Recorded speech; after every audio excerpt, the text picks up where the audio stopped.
할렐루야. 우리 조금 옆에 계신 분하고도 잠깐 인사 한번. 안녕하세요. 반갑습니다. 인사도 하시고. 오늘은 좀 여러분이 교회 안에서 우리 주품 안에서 하루 종일 좀 행복한 시간 될 수 있도록 그렇게 하고 좀 그랬으면 참 좋겠어요.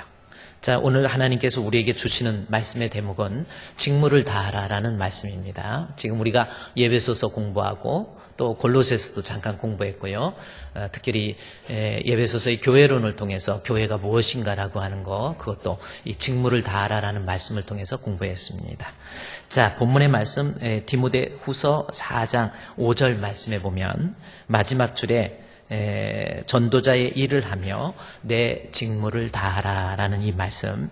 그래서 이 말씀, 직무를 다한다라고 하는 것이 어떤 모습이고 내가 어떻게 해야 하나님 앞에 직무를 다할 수 있을까라고 하는 것을 하나님 말씀을 통해서 좀 살펴보고 은혜를 나누고자 합니다. 디모데 전서 후서 있죠. 첫 번째 편지, 두 번째 편지에서 디모데 전서, 디모데 후서가 있습니다. 이 성경은 그때가 언제 기록했냐면 AD 66년에 디모데에게 바울이 쓴 편지, 그것이 바로 디모데 후서입니다. 마지막으로 그래서 바울이 언제 순교를 했냐면 AD 67년도에 바울이 로마에서 목배임 당하는 그 순교, 그렇죠? 지금도 바울의 순교 기념교회가 있습니다. 거기서 보면은 바울의 목을 뱉던 그 기둥이 있어요. 그 기둥에다 목을 얹혀놓고 쇠고랑으로 이렇게 묶어가지고 아주 예수 그리스도의 복음 전하다가 그것 때문에 바울이 목배임을 당하는 순교. 여러분, 순교, 그러한 순교자의 피가 없었다고 한다면 오늘날 이렇게 우리가 복음을 들을 수도 없어요. 우리나라에도 1866년도 토마스 선교사입니다. 27살밖에 안 됐어요. 20대입니다. 20대의 젊은 나이에 우리 배를 타고 제너럴 셔먼호라고 하는 배를 타고 조선에 들어왔다가 대동강변에서 내리자마자 박영식이라고 하는 관군에 의해서 결국 목배임을 당하게 돼요. 순간 목을 베고 그때 그 흘렸던 그 순교자의 그 피가 대동강변을 적시고 대동강 물을 벌겋게 적시기 시작하고요. 그리고 마지막에 죽으면서 그 가슴의 품에서 전해줬던 조선어 성경, 중국에서 번역돼 가지고 와서 그 박영식한테 전달해줘요. 예수, 예수, 예수 하면서 전해줍니다. 박영식이는 그것이 무엇인지도 모르고 서양인들에 의해서 전달받은 거라고 그래서 양인에 서적해가지고 읽어서는 안 되는 걸로 알았는데 결국은 이 박영식이가 그 성경을 읽고 나중에 교회 장로가 돼요. 그걸 장로가 돼서 장대현 교회의 시조가 됩니다. 그 내용을 읽어보면 참 눈물이 뚝뚝 떨어지죠. 순교자의 피가 없었다고 한다면 오늘날 여러분도 예수 믿는 사람이 될 수가 없었어요. 바울이 AD 67년도에 로마에서 처형되게 되는 그러한 순교의 모습. 그리고 그 순교 전에 1년, 한 7개월 정도 돼요. 계산해보면 AD 66년에 내가 이제 죽게 됐는데 죽기 전에 사랑하는 디모데에게 인생을 어떻게 하면 네가 잘 살 수 있는 것인가 라고 하는 거, 그것을 쓴 책이 바로 디모데 후서예요. 이것은 마치 1세기에 우리를 향해서 바울이 우리의 인생 어떻게 해야 잘 사는 인생인가라고 하는 것을 아주 힘차게 우리에게 전해주는 하나님의 말씀인 줄로 믿습니다. 여러분, 지금 하시는 일이 뭡니까? 직업이 뭐예요? 지금 뭐 하시면서 살고 있습니까? 하나님 앞에 갔을 때 인정받는 사람이 될 수 있을까요? 바울이 임종을 앞두고 죽음을 앞두고 디모데후서 4장 8절 말씀에 보면 이제 후로는 나를 위해서 의의 면류관이 예비됐다라고 하는 그 말씀을 합니다. 나는 이제 지금 죽으면 하나님 앞에 의의 면류관을 받게 된다. 이 말씀을 본문을 통해서 우리에게 이야기해 주고 있어요.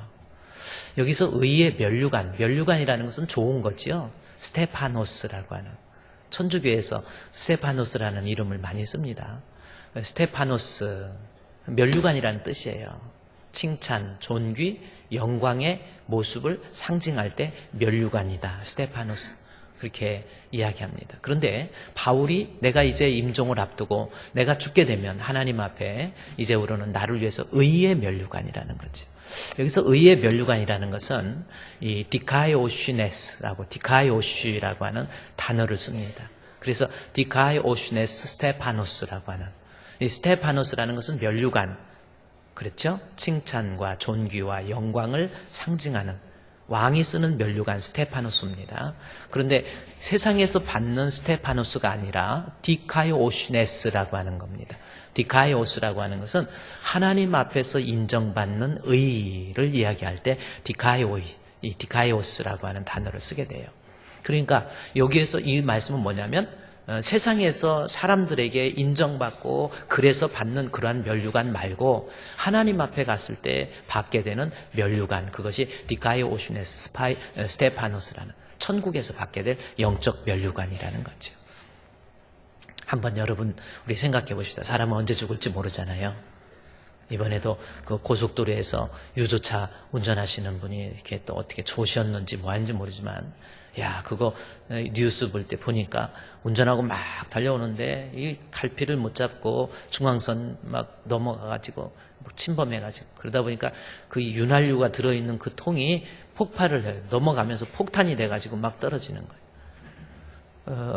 한 가족이, 한 아들이 죽었는데 엄마가 내 아들, 내가 이 아들한테 이 차만 안 물려줬어도 안 죽었을 텐데 내가 차 물려줘가지고 내 아들이 죽었다 하면서 오열하는 그 엄마의 모습 너무나도 안타깝더라고요.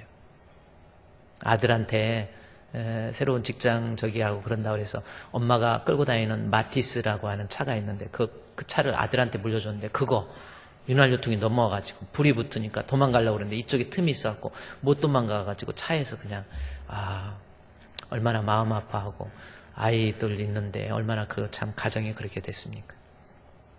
언제 죽을지 여러분도 우리는 항상 죽음에 대해서 준비할 줄 알아야 돼.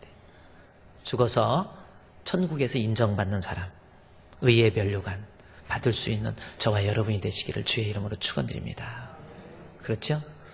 바울이 디모데에게 너가 지금 죽어도, 내가 지금 죽으면 나는 의의 면류관이 있는데 너도 8절에 의의 면류관을 사모하는 모든 자라는 말씀을 통해서 세상에 살면서 천국에서 인정받는 사람이 되기 위한 그러한 모습을 가지고 인생을 살아야 된다라는 거예요.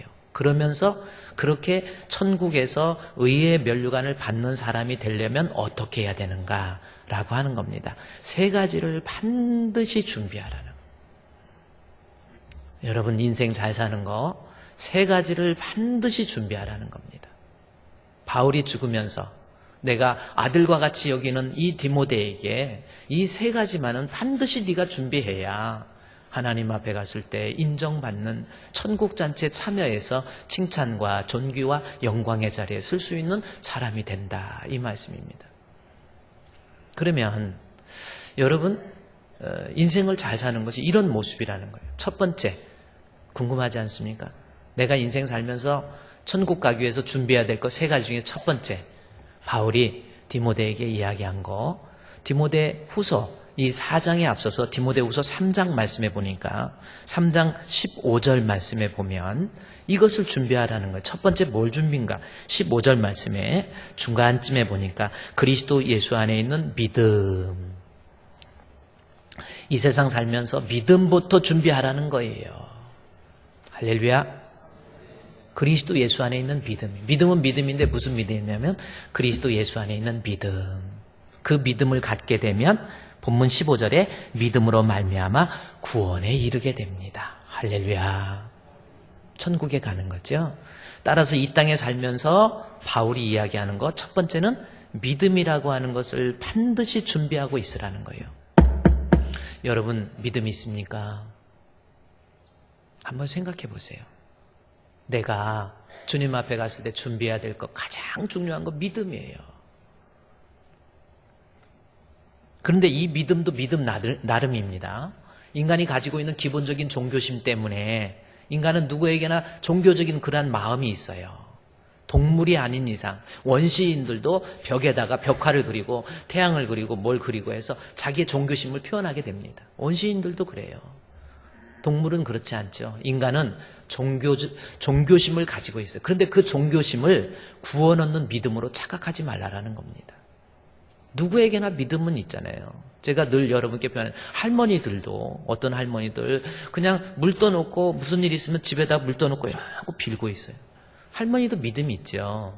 인간의 기본적인 종교심이에요. 그런데 그 종교심을 구원 얻는 믿음으로 착각하지 말라라는 겁니다. 여러분이 혹시 기본적인 종교심에 의해서 교회 나오는 거예요. 그런 사람 아닙니까? 바울은 구원 얻는 믿음은 그러한 종교심의 발로의 표현이 믿음이 아니라 하나님 말씀을 통해서 생긴 믿음. 그래서 3장 15절에 어렸을 때부터 성경을 알았나니 해서 성경을 통한 믿음입니다. 그리고 16절에 모든 성경은 해서 성경을 막 강조해요. 따라서 우리가 구원의 잔치에 참여하기 위해서는 하나님 말씀을 통해서 생긴 믿음, 하나님 말씀을 통해서 생긴 믿음, 그거예요. 그러니 그 말씀을 14절에 너는 배우고 그리고 그 말씀에 확고한 믿음을 더하라라는 거거든요. 어렸을 때부터 성경을 디모데는 알았죠. 15절에 어렸을 때부터 성경을 알았나니. 목사님 말씀 나 다 아는 거야. 왜 또 똑같은 말씀이지? 그러면 어제 밥 먹어 똑같다고 오늘 밥 안 먹습니까? 잘난 체 하지 마시고요. 어렸을 때부터 디모데 성경 다 알았어요. 그래도 바울이 이야기하잖아요. 내 믿음은 하나님 말씀을 통해서 생긴 믿음이 구원을 얻기 때문에 네가 어렸을 때 혹시 성경을 알았어도 성경에 대한 지식이 있다 할지라도 매 순간순간마다 하나님이 주시는 말씀, 그 말씀 통해서 은혜 받고 깨닫고 그래서 거기에서 생긴 믿음을 가지고 그 믿음도요. 여기 디모데후서 4장 6절 말씀해 보니까 7절 말씀해 보니까 뭐라고 그래요? 나는 선한 싸움 싸우고 나의 달려갈 길을 마치고 믿음은 지켰으니라는 거, 지키라는 거예요. 믿음 지키기가 쉬운 것이 아니지요. 자, 어쨌든 그렇습니다. 우리가 구원을 얻기 위해서는 천국잔치에 참여하기 위해서는 믿음이에요. 하나님 말씀을 통해서 생긴 믿음입니다. 진짜 믿음, 가짜 믿음 말고. 두 번째로 우리가 구원의 잔치에 참여하기 위해서 바울은 디모데에게 계속해서 이야기합니다. 하나님 말씀을 통한 믿음을 이야기하다가 4장에 가서는 4장에 보십시오. 4장 1절에 하나님 앞과 살아있는 자와 죽은 자를 심판하실 그리스도 앞에서 그가 나타나실 것을 두고 엄히 명하노니 너는 말씀을 전파하라. 디모데후서 4장 2절이죠. 너는 말씀을 전파하라. 자, 하나님 심판 앞두고 바울이 엄히 명령하는 게 있다라는 거예요. 두 번째는 뭐냐면 이 세상 살면서 믿음 가지고 두 번째는 내가 받은 그 은혜를 다른 사람들에게 흘려보내라는 겁니다. 전파하라, 전도하라는 거예요. 나 혼자 은혜 받고 나 혼자 좋고 나 혼자 교회에서 찬양하고 이런 거 말고 이제는 우리가 이 땅에 살면서 내가 받은 은혜를 다른 사람에게 흘려보내는 역사, 다른 사람에게 전해줄 수 있는 역사, 그러한 모습의 삶을 살아갈 줄 알으라는 겁니다. 4장 3절 말씀에 보면 사람이 바른 교훈을 받지 않는다라는 말씀이 있어요. 하나님 말씀을 통해서 생긴 그러한 믿음 말고 그리고 자기 사욕을 따라서 욕심대로 이상한 신앙생활 하는 사람들이 너무 많아요. 이단도 너무 많고요. 그래요. 하나님 말씀을 제껴버리고 자기 감정에 의해서 휩싸여서 자기의 사욕을 따라서 신앙생활 하는 사람들이 많이 있다라는 겁니다. 이럴 때 우리가 하나님 말씀을 통해서 먼저 믿음을 가지고 그 믿음 가지고 다른 사람에게 전해줄 수 있는 사람. 여러분 한번 생각해 보세요. 그런 삶을 살고 있습니까? 쑥스러워서 예수 믿으라는 말 한마디도 못해요. 정말 그 안에 예수님 계십니까? 많은 사람을 옳은 대로 돌아오게 하는 자는 궁창의 별, 하늘의 별과 같이 영원토록 비치리라. 다니엘서 12장 3절 말씀입니다. 요즘 다니엘서 우리가 수요일날 공부하는데 거기에 보면 70일에 대한 내용이 납니다. 7일에 플러스 그 다음에 62일에 플러스 그 다음에 한 일에 나와요. 거룩하게 기름 부은 자가 일어날 때까지, 고레스 아닥사스다 왕이 칙령을 내릴 때부터 69일에 그거 나옵니다. 그 말씀을 우리가 공부했어요. 정말 세속의 역사에서 다니엘의 예언, 예수님이 오시기 전에 다니엘서에 일어났던 일들이 약 300년, 400년 전에 예언을 했는데 그 말씀이 날짜 하나도 틀리지 않고 그대로 우리 예수님이 AD 33년 3월 30일 날 우리 왕으로서 일어날 때까지 아주 예언이요. 하나도 안 틀려. 날짜, 제가 우리 수요 예배 때 소수점 날짜까지 계산했는데 다니엘이 장차 그리스도가 이 땅에 오셔서 우리를 위해서 십자가에 못 박혀 죽으신다고 하는 그 예언이 400년, 300년 전에 예언을 했는데, 그렇죠? 그 예언이 빠짐없이 그대로 이루어져 버려요. 여기 얼마나 놀라운 역사입니까? 그리고 이제 하나 남은 것이 한일회입니다. 이 한일회에 대한 해석 7년인데 7년 대환란에 대해서 요한계시록을 가지고 그 다니엘서를 또 해석을 하는, 그리고 이제 세대주의적인 입장에서 이것을 해석하기도 하고, 그래서 3년 반 하고, 또 예수님께서 끊겨질 것이요 해서 그리스도 교회의 시작, 예수님이 십자가에 못 박혀 죽으시고 부활하시고 난 다음에 교회의 시작을 이야기하면서 그 공백기, 그러니까 한 일회가 시작되기 전에, 그리고 나중에 우리 예수님 공중에 재림하셔서 전 천년설, 후 천년설 이런 말이 여러 가지 해석이 있습니다. 제가 여러 가지 세대주의적인 입장이나 이런 얘기예요. 중요한 것은 우리 주님이 분명히 재림하시고 우리 인간으로 태어난 이상은 반드시 심판을 받아야 돼요. 그 심판 받을 때 우리는 하나님 앞에 인정받는 사람, 그러기 위해서는요, 말씀 전하세요. 한번 여러분, 그죠? 권사님인데 자기 신앙 관리하기에도 급급하고 한 사람도 전도 못해. 이거 좀 문제 있지 않습니까? 정말 하나님 앞에 가서 뭐라 그러겠어요? 우리 성도들 전도에 대한, 전도와 선교에 대한 비전, 그런 사람이 인생을 잘 사는 겁니다. 여기 본문의 말씀에 4장 1절부터 전도를 이야기하다가 4장 4절에 그 귀를 진리에서 돌이켜 허탄한 이야기를 따르리라 그러면서, 그러나 아무리 세상에서 복음을 잘 받지 않는다 할지라도 너는 모든 일에 신중해서, 이 신중이라는 게 무슨 뜻입니까? 신중하라, 이게 다른 게 아니에요. calm down 이런 뜻이 아닙니다. 전도하다가 보면 별일 다 있어요. 어떤 사람은 매 맞는 사람도 있어요. 아파트에 가서 전도하다가 벨 눌렀다고 쫓아나와가지고 막 발길질해서 계단에서 미끄러져서 떨어져가지고 다친 사람도 있습니다. 어떻게 해? 그랬다고 해서 전도하니까 내 자존심 상하고 기분 나빠서 나 전도 안 한다고. 전도하려고 했더니 요즘 좀 마음에 안 들어서, 목사님 위해서 전도해 주는 거 아니에요. 내 자신의 신앙의 완성을 위해서는 반드시 전도를 해야 돼.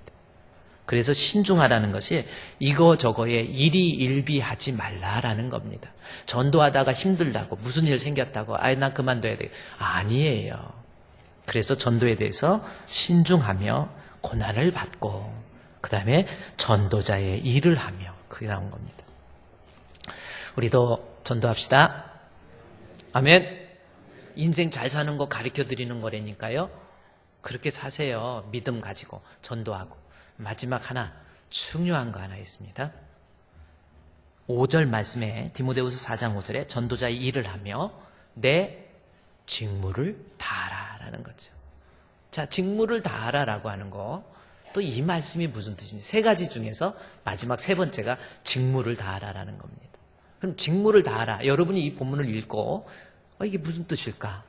내가 인생을 잘 살기 위해서 직무를 다하라 그랬는데 이게 무슨 뜻일까라는 겁니다. 무슨 뜻이에요? 여러분이 머리에 느껴지는 게 뭡니까? 인생 잘 사는 방법이 직무를 다하라는 겁니다. 자, 직무를 다하라라고 하는 것은 먼저 헬라어에서 이 직무라고 하는 단어가 무슨 단어인가라고 하는 겁니다. 디아코니아라고 하는 단어입니다. 디아코니 아니인데요. 안은 목적격이기 때문에 그것이 안으로 바뀐 겁니다. 그래서 디아코니아, 원래 디아코니아라는 거예요. 디아코니아가 본문에서 직무라고 하는 말로 번역되어 있는데, 이 디아코니아라는 것은 무슨 뜻이냐면 자, 그 뜻이 직무가 무슨 뜻이냐면 제가 쉽게 풀었죠. 하나님께서 성도들에게 교회를 위해서 하라고 하신 일, 그게 직무라고 하는 겁니다. 내게 맡겨진 직무 뭐예요? 하나님이 여러분 교회를 위해서 분명히 하라고 하신 일이 있다라는 거예요. 어떤 사람은 교사로, 그렇죠. 우리 일부 예배 때 한 100여 명의 교사들이 같이 예배를 드리면서 하나님께서 나보고 하라고 하신 일이 무엇인가, 이런 것들을 같이 생각해. 그것은 뭐예요? 하나님, 아침에 일어나기도 힘들고 우리 교사들, 또 주일학교 교사들, 부장들 자기 돈 털어가지고 교사회의 할 때 우리 안수 집사님들, 또 우리 이런 분들 쓰는 돈만 해도 상당해요. 또 우리 주일학교 교사들 자기 돈 털어서 아이들 간식도 사주고, 그게 쉬운 게 아니에요. 그래도 인생 사는 것은 내가 하나님께서 맡겨진 일이라고 한다면 그거 감당하라는 거죠. 아침에 일찍 일어나는 거 쉬운 거 아니에요. 피곤해도 일어나서 사명 감당하는 겁니다. 성가대, 여기 혹시 여러분 하나님 앞에요, 내가 좀 찬양을 통해서 영광 돌리면서 예배 드린다, 얼마나 아름답습니까? 성가대 감당하세요? 안 하실 거예요? 아침에 일찍 나와서 연습하고 힘들고 그래도요, 감당하는 겁니다. 제가 인생 잘 사는 법 여러분에게 가르쳐 드리는 거예요. 바울에게 너는 직무를 다 알아라는 거죠. 차량 안내, 운전, 또 각 남전도의 여전도의 회원들과 교제하는 거, 이것도 내가 하나님의 몸된 교회를 위해서 하라고 하신 일이에요. 우리 11월 달이면 우리 해마다 우리 임원들을 뽑게 됩니다. 전도의 임원들, 또 우리 각 구역장들, 뭐 이렇게 해서 교회 일을 맡을 수 있는 사람, 또 서리집사도, 내년 서리집사는 뭐예요? 안수집사는 항존직이에요. 그리고 이제 이 서리집사는 1년에 한 번씩 다시 임명을 해야 돼요. 그게 서리집사. 그래서 설이 올 때쯤에 띄었다 붙였다 한다고 그래서 서리집사. 뭐 이렇게 생각할 수도 있겠죠. 안수집사 항존직이라고 그래가지고 안수집사네 하고 교회를 위해서 아무 일도 감당 안 한다. 하나님 앞에 죄 짓는 거예요. 그렇죠? 직무를 다 알아라는 겁니다. 하나님이 나로 하여금 교회를 위해서 하라고 하신 일이 무언가. 깊이 생각해 보세요. 내가 하나님 앞에 갔을 때 인정받으려면 그 디카이오스, 하나님께서 주신 이 은사 따라서 하나님 앞에, 디카이오스는 의롭다는 뜻이고 디아코니아, 봉사, 섬김이라고 하는 겁니다. 올해 11월 달에 혹시 회장 되거나 구역장 되면 무슨 3.1운동 무슨 막 하듯이 무슨 나는 안 해, 나는 끝까지 안 하리라 하고 무슨 사명감 가지고 일 안 하려고 그렇게 노력하지 마시고요. 혼자만 안 하려니까 쑥스러우니까 다른 사람 또 협회 만들어갖고 너도 하지 마, 너도 하지 마. 제발 그러지 마세요. 한평생 살면서 내 인생 잘 사는 거, 하나님이 회장이라고 하는 것을 주시면 아멘! 구역장이라는 거 주시면 아멘! 각 전도회별로 또 맡겨진 사명, 또 이런 사명, 아멘. 날마다 주를 섬기며 언제나 주를 기리고 그 사랑 안에 살면서 딴 길로 가지 맙시다. 그래야 시험 안 들어요. 그때 주의 일 감당하는 자에게 예수가 함께 계시니 시험이 오나 겁없네 기쁨의 근원 되시는 예수를 위해 삽시다. 날마다 주를 섬기며 아멘. 언제나 주를 기리고 아멘. 왜 이렇게 아멘이 오늘 뭔가 분위기가 그래요? 반드시 주의 일 하세요. 뭐 좀 맡겼다고 아우 막 힘들어서 못해요. 아이고 저는요 일 안 맡기고 내가 밑에서 도와드릴게요. 아유 너무 그러지 좀 마셔. 하나님 뜻이 있어서 나에게 주신 것이다 생각하고 힘들어도 어려워도 그래야 주님 앞에 갔을 때 의의 면류관 이걸 받아야지. 언제나 주를 감당하는 그러면 본문의 말씀에 보니까 디모데후서 4장 여기 5절 말씀에 직무를 다하라 그랬잖아요. 직무가 헬라어로 디아코니아라는 단어였는데 직무를 다하라라는 것은 그 일에 충성하라, 진력하라라는 뜻인데, 그러면 내가 주의 일을 잘 하려면 어떻게 해야 될 것인지, 이거를 제가 예배소설을 통해서, 교회론을 통해서 여러분께 말씀을 드렸다고 한다면, 오늘은 바울이 디모데에게 개인적으로 네가 앞으로 주의 일을 잘 하려면 어떤 모습이 되어야 된다라는 것을 우리에게 설명해 주고 있다라는 겁니다. 주의 일 잘하, 성가대면 성가대, 교사면 교사, 주의 일 또 임원이면 임원, 여러 가지 일 잘하기 위해서 내가 어떤 모습을 가져야 될 것인지 바울이 디모데에게 하신 말씀을 살펴보자는 겁니다. 자, 그러면 이 내용은 직무를 다하라, 최선을 다하라, 충성하라 그러는데, 그러면 이 직무를 다하기 위해서 어떻게 해야 될 것인지 바울이 디모데에게 먼저 한 이야기가 있습니다. 자, 먼저 한 이야기가 뭐냐면, 여기서 직무라고 하는 것이 이 헬라어의 디아코니아라고 하는 단어인데, 똑같은 단어, 디아코니아라고 하는 단어가 똑같은 단어로서 디모데 전서에 기록되어 있는 부분을 보니까 거기에 충성, 일을 잘할 수 있는 방법이 기록되어 있다는 겁니다.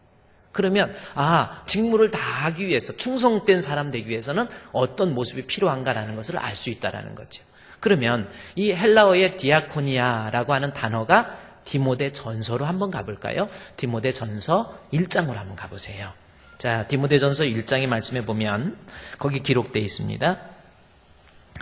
디모데전서 1장 12절에 12절이죠. 나를 능하게 하신 그리스도 예수 우리 주께 내가 감사함은 나를 충성되게 여겨 내게 뭘 맡겼어요? 직분을 맡기심이니. 여러분이 우리말로는 되겠지만 헬라어에서 직무, 직분 같은 말로, 아까 똑같은 단어 디아코니안이라고 하는 단어가 디모데 전서 1장 12절에 나와 있어요. 그러니까 직무하고 직분이 같은 단어이라는 겁니다.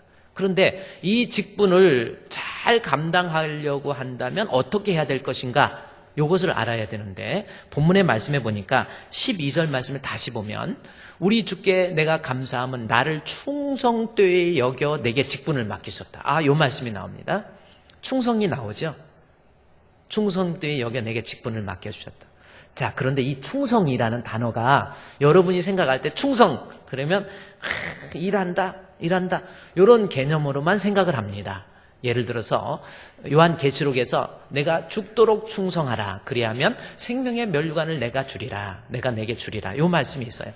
대부분 교사들이 수고했을 때 10년 근속, 20년 근속할 때 교사가 10년 동안 근속하였으므로 이것을 기념해서 상을 드립니다 해가지고 밑에다가 내가 죽도록 충성하라, 그리하면 생명의 면류관을 내게 주리라, 그 성경 구절이 써 있어요. 그러면 거기 충성을 우리가 어떻게 생각하냐면 힘들어도 어려워도 비가 오나 눈이 오나 교사로서 10년 20년 그냥 죽도록 충성해야지, 그러한 느낌으로 우리가 받아들이고 있는데, 거기에서 충성은 그 뜻이 아니에요. 충성이라는 것이 헬라어의 피스티스입니다. 이 피스티스가 명사로 쓰일 때하고 형용사로 쓰일 때는 단어의 뜻이 달라져요. 자, 이게 무슨 뜻이냐면, 본문에 내가 죽도록 충성하라 할 때 그때 충성이라는 것은 피스티스에서 명사로 쓰고 있어요. 이것은 뭐냐면 충성은 믿음이라는 뜻이 됩니다. 명사일 때는 믿음이에요. 신실함, 형용사일 때는 신실함이라고 하는 것이 됩니다. 그래서 내가 죽도록 충성하라 그럴 때는 죽도록 믿음, 그것도 죽도록이라는 게 뭐냐, 죽도록 고생하라라는 뜻이 아니라 until 해가지고 죽을 때까지 믿음을 지켜라 라는 뜻이에요. 그러니까 죽을 때까지 교사일 감당하라 그 뜻이 아니거든요. 그러니까 뭐냐면 죽을 때까지, 믿음은 언제 지켜야 돼? 젊었을 때 한때 믿음 생활 잘하고 어머니 아버지가 믿음 생활 잘해서 나도 따라, 그거 아니에요. 신앙은 그 환난, 핍박, 어려움이 있어도 언제까지? 죽을 때까지, 이 호흡이 멈출 때까지 믿음을 지키는 거, 그게 죽도록 충성이라는 말이에요. 죽을 때까지 믿음 지켜라. 그래야 생명의 면류관, 생명과 관련된 것은 믿음이지 내가 열심으로 일했다고 내가 생명의 면류관이 아니에요. 의의 면류관이라고 그랬잖아요. 그래서 이 피스티스가 명사로 쓰일 때는 믿음이라는 거고 형용사로 쓰일 때 특히 직분이라고 하는 것과 같이 형용사로 쓰일 때는 그 직분에 최선을 다한다라는 뜻입니다. 자, 그래서 디모데전서 1장 12절 말씀에 보니까 보십시오. 나를 능하게 하신 그리스도 예수 우리 주께 내가 감사함은 나를 충성되에 이게 형용사로 됐거든요. 충성, 최선을 다하는 거예요. 내 직분에 대해서. 나를 충성되에 내 직분이라는 단어와 함께 내가 하나님께서 나에게 주신 일을 정말 잘 감당하는 최선의 일을 감당할 수 있는 이러한 사람이 되라라는 겁니다. 자, 그러는데 이 본문에서 지금 바울이 얘기하는 것은 내가 하나님 앞에 최선을 다해서 주의 일을 잘 감당하려면 무엇이 필요한가라고 하는 것을 디모데 전서에서 이야기해 주고 있어요. 자, 여러분 기왕 주의 일 하는 거 잘 해야 됩니다. 제가 그래서 예배소서에서 지난주에는 주의 일을 잘하기 위해서 반드시 필요한 것은 제가 박지혜 씨, 유명한 바이올리니스트죠. 그 사람이 마음속에 있는 뭐 때문에 일 잘한다고 그랬어요? 생각 하나도 안 납니까? 손가락 막 녹은 것만 생각나요? 그 안에 예수님이 나를 위해서 십자가에 못 박혀 죽으셨다는 거, 우울증에 빠져서 죽으려고 하고 엄마가 전해줘야 너를 위해서 십자가에 못 박힌 그 하나님의 은혜를 깨우쳐 주니까 그 은혜를 깨닫고 나니까 이제는 연주를 해도 뭐 유명한 그런 데서 교회를 다니면서 교도소를 다니면서 나병 환자가 있는 소록도에 가서 또 학교에서 가서 찬양을 통해서 하나님께 영광 돌리고 있다는 거죠.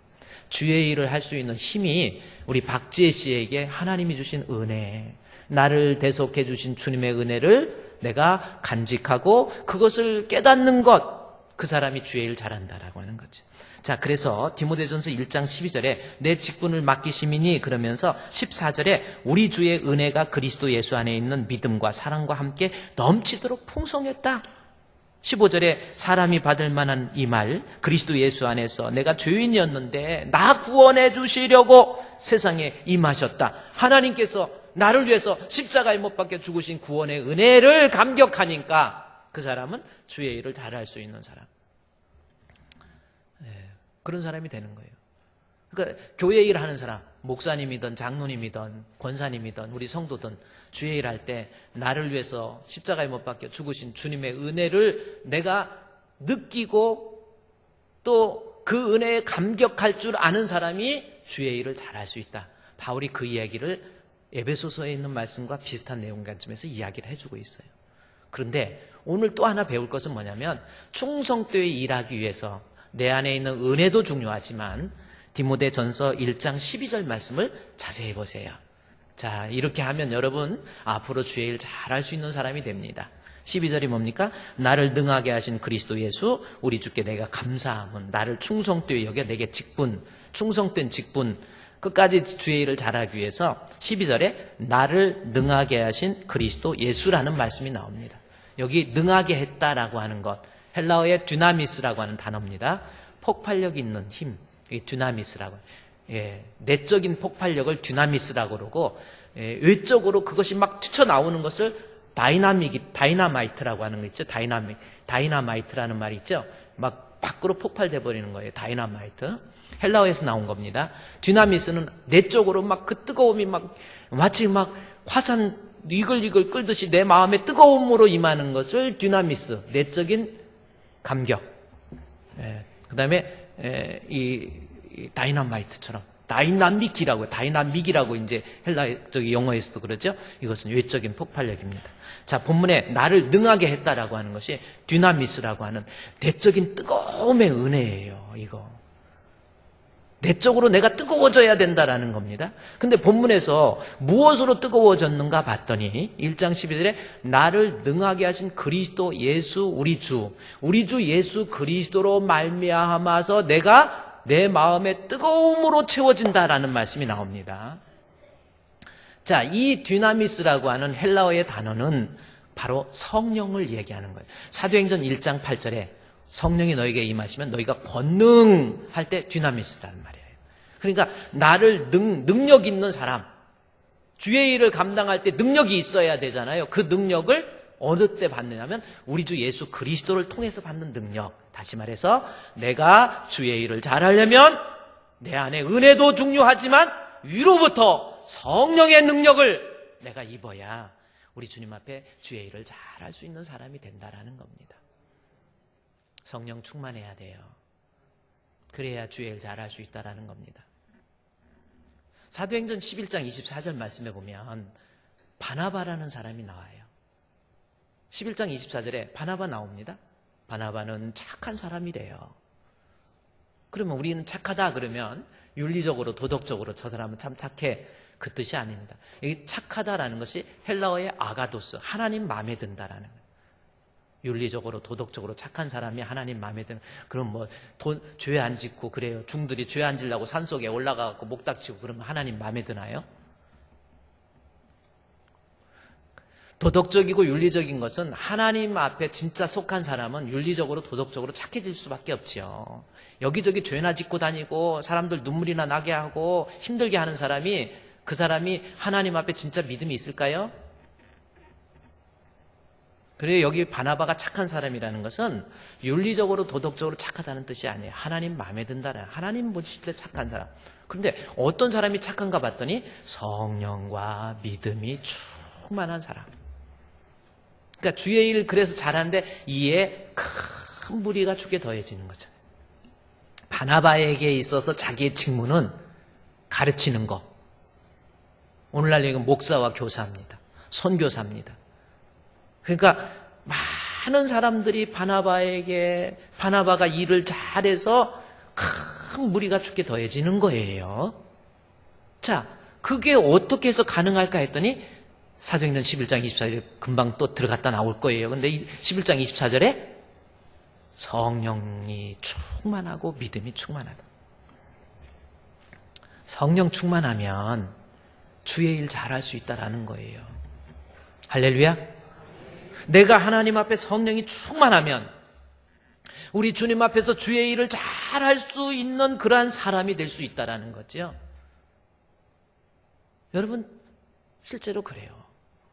목사님은 목사로 머리로 하는 게 아니고 우리 장로님들도 훌륭한 장로님 성령의 능력을 받아야 돼요. 성령 충만한 장로님들, 성령 충만한 권사님들, 여러분에게 성령이 충만하면 주의 일 잘할 수 있는 사람이 돼요. 저도 부끄럽지만 제가 목회자로서 제가 교육전도사, 이제 신학대학원, 총신대학교 신학대학원에 들어가서 교육전도사로 가는데요. 총신대학교 대학원에 이제 그 과정이 힘든 과정이 있어요. 그래서 그 제대로 된 코스를 밟아야 되겠다 해가지고 학교 대학원에 들어가고, 그리고 나서 교육전도사로 했는데 저 마포에 있는 그 가든호텔 뒤에 은천교회라고 있어요. 그 교회에 김등용 교수가 세운 교회입니다. 거기 교육전도사로 처음에 딱 갔어요. 그랬더니 막 다 학자들도 많고 장로님들 보니까 뭐 서울교육대학 국어학과 교수님도 계시고 경인일보 사장이 계시고 막 다 웬만하면 다들, 학생들도 거기 대학가가 있어가지고 막 다 거의 다 청년들인데도 대학생 한 40명 정도. 거기 처음에 교육전도사를 제가 부임을 했어요. 가서 보니까 분위기가요, 이거는 대단한 어떤 학문적인 교회더라고요. 그래서 가서 교육전도사 처음에 딱 부임해가지고 가가지고 처음에 가서 영어책, 영어 성경, 독일어 성경, 헬라어 성경, 히브리 성경 갖다 놓고 설교를 막 격조 높게 해버렸어. 아주 격조 높게 우리 청년들을 아주 조사버리려고. 제가 표현을 해서 사투리 해서 죄송합니다. 아주 니들이 이런 게 있는 걸 모를 거야 해가지고 그냥 말해가지고. 그래 진짜 설교하다가 보니까 이것은 신학적으로, 이것은 문학적으로, 이것은 학문적으로 그야말로 쩍쩍하니까 뭐 분위기가 60명, 40명 되는, 40명에서 한 50명 되는데 그 분위기가 화내요. 그래서 뭐 하니까 막 우리 새로 오신 전도사님은 짱이라고 하는 거야. 그것도 그냥 짱이에요. 실제로 들었던 그 짱이란 말이 다발짱이래, 다발짱. 아니, 짱다발. 하나도 모르는, 그러니까 얼굴도 잘생겼지. 뭐, 목소리 좋지. 할렐루야. 목소리 좋지. 뭐, 재미있고. 목사님, 우리 전도사님 설교는 정말 깊이가 있고. 막 이런다고 막 소문이 나버렸어. 그러면 그렇지. 니들 죽었어. 해가지고 그랬는데, 1월달 부임해서 2월달, 3월달 막 잘 되는데, 한 6월달, 7월달, 8월달, 9월달 넘어가면서부터 애들이 슬금슬금 다 빠져나가더라고. 1년 한 12월달쯤 됐는데, 한 50명이 청년들이 한 15명인가 남아요.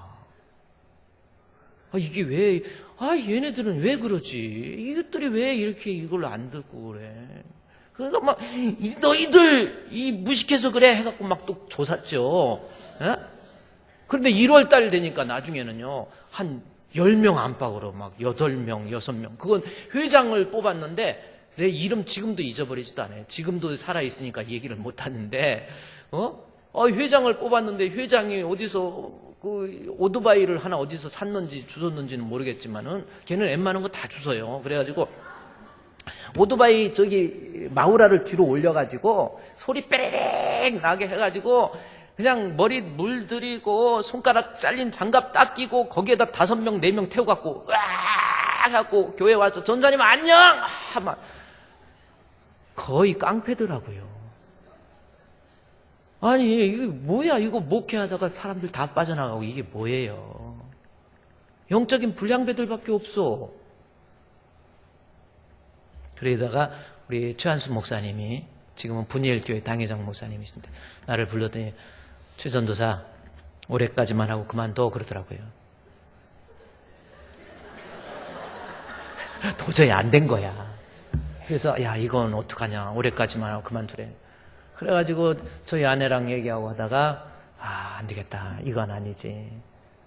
그래서 이제 학교 1년 휴학하게 되고 진짜 목회도 저는 자격이 없더라고요. 이거 하나도 그 속에 허사와 게으르지 믿음 하나도 없었어 솔직히. 그리고 머리로 목회하려고 그러고 이랬다가 이제 그만두겠다 이제 생각해가지고 그래서 대학원에 가서 시험 볼 때 그 대학원도요 코스가 그때 시험이 다 틀렸어요. 진짜 어렵습니다. 그런데 그 양지에 가보면 기도굴이 있어요. 남들 시험 볼 때 저는 또 이렇게 시험 볼 때 공부 안 하고 시험 봐야 성적이 더 좋게 나온 사람이 저예요. 그럴듯하게 딱 써가지고. 근데 이제 그래도 안 되겠다 해가지고 그 우리 대학원 뒤에 기도굴이 있는데 거기에서 기도하면서 제가 정말 하나님 앞에 요한계시록을 읽으면서 우리 주님의 변화된 모습, 밤모섬에서 이 사도 요한이 우리 주님 나팔 소리 같은 큰 음성 속에서 주님을 만났을 때 하늘의 천군과 천사들이 24장로들이 우리 주님을 향해서 하기오스 하기오스 하기오스 아침에 안개가 자욱한 그때에 물안개 자욱한 그곳에서 그 성경을 읽고 기도하는데 막 소름이 끼치는 거예요. 저도 모르게 그때 불렀던 성경을 읽다가 불렀던 찬송이 주 예수 이름 높이여 다 찬양하여라 금멸유관을 들여서 만유의 주 찬양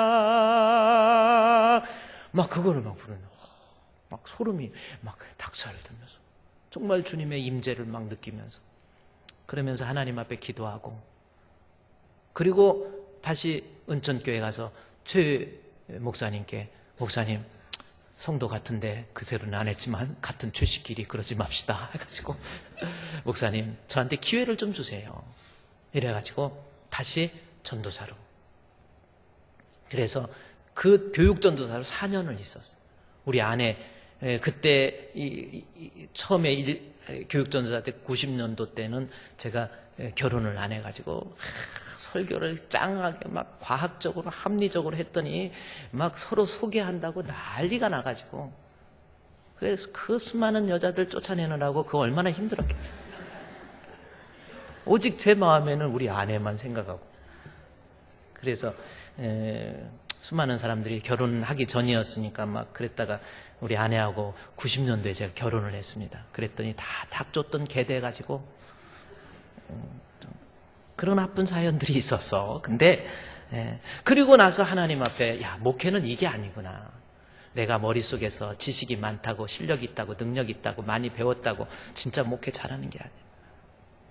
내 안에 주의 성령이 충만하게 임하면 진짜 주의 일 할 수 있는 거예요.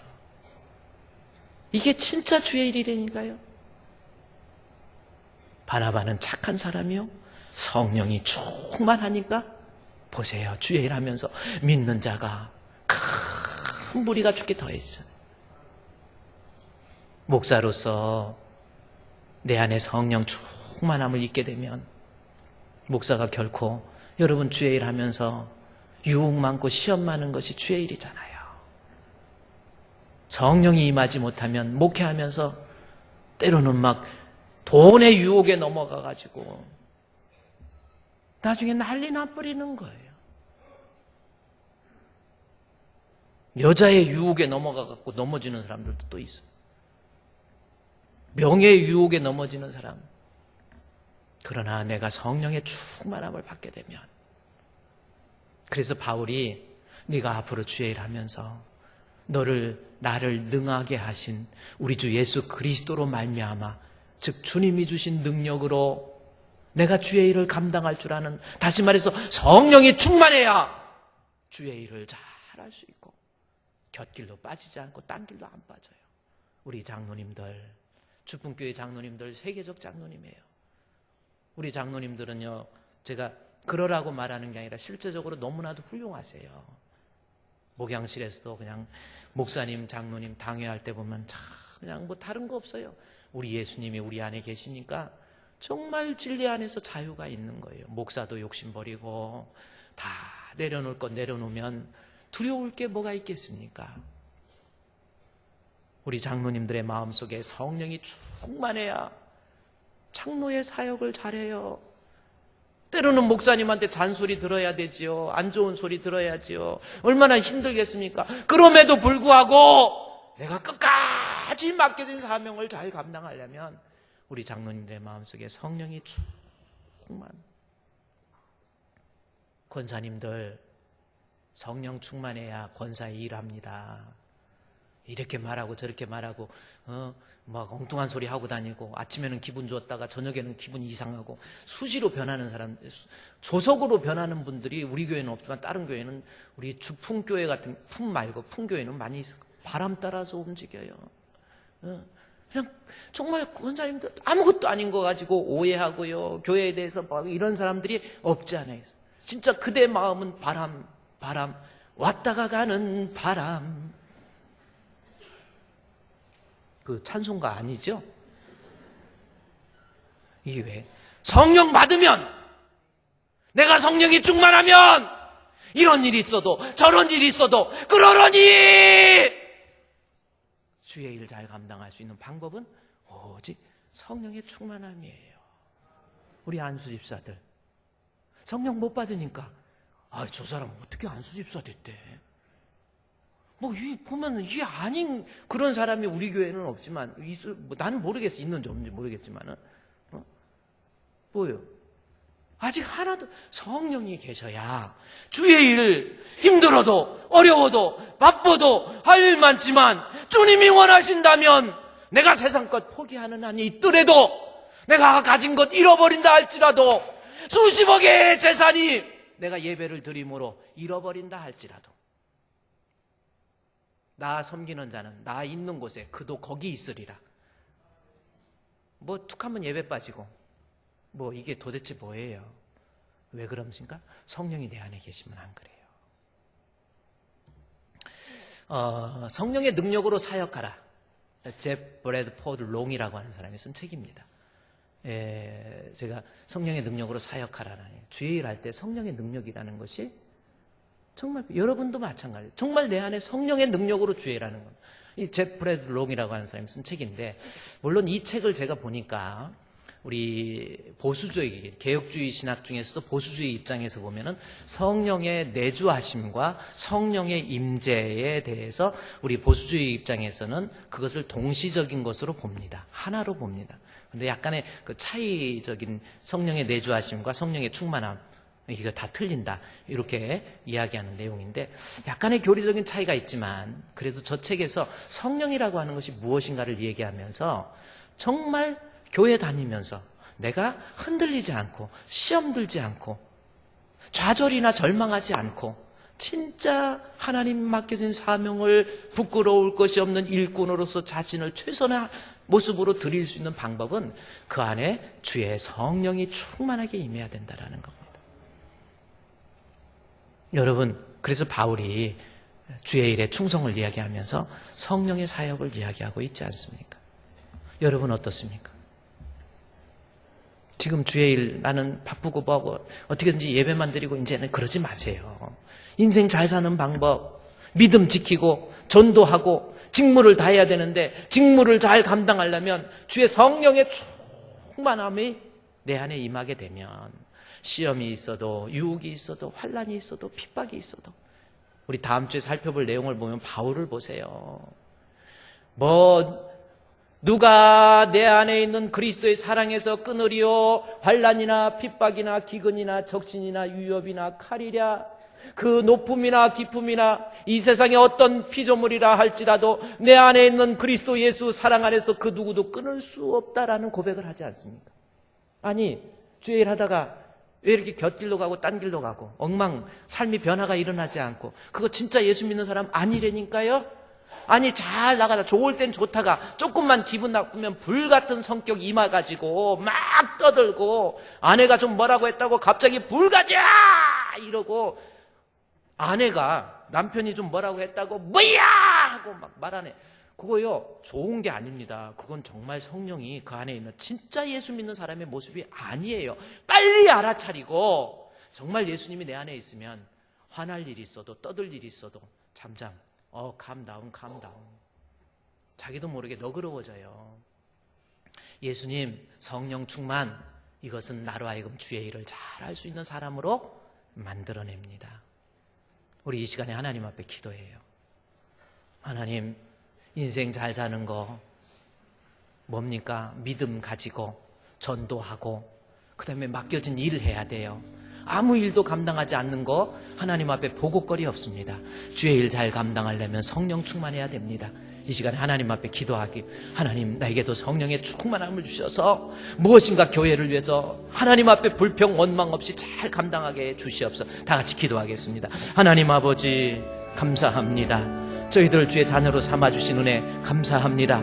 바울이 디모데에게 부탁했던 것처럼 내 인생을 잘 사는 방법에 대해서 깨닫게 해주신 주여 하나님이여 믿음도 없으면서 믿음 있는 척하고 있는 모습 아닙니까? 믿음 간직하고 전도 열심히 하며 맡겨진 직분 차질없이 감당해서 하나님 앞에 갔을 때에 의의 면류관 전국잔치에 참여할 수 있는 참 알곡이 될 수 있도록 주여 우리 주품교회 성도들을 건강하게 지켜주시고 은혜롭게 지켜 보호해 주시옵소서. 성령의 충만함으로 말미암아 이제부터 맡겨진 사명 하나님 앞에 차질없이 감당하며 기쁨으로 감사함으로 주의 사명을 잘 감당해서 하나님 앞에 섰을 때 인정받는 참으로 복된 알곡 성도 되게 해 주시옵소서. 잠시 왔다 가는 인생 속에서 유혹의 욕심에 자기의 혈기의 욕심에 넘어지는 그러한 자가 아니라 성령 충만한 가운데 믿음의 승리자가 되고 교회를 세우다가 주님 앞에 갈 수 있는 참 알곡이 되게 해 주시옵소서. 예수님의 이름으로 기도드리옵나이다. 아멘.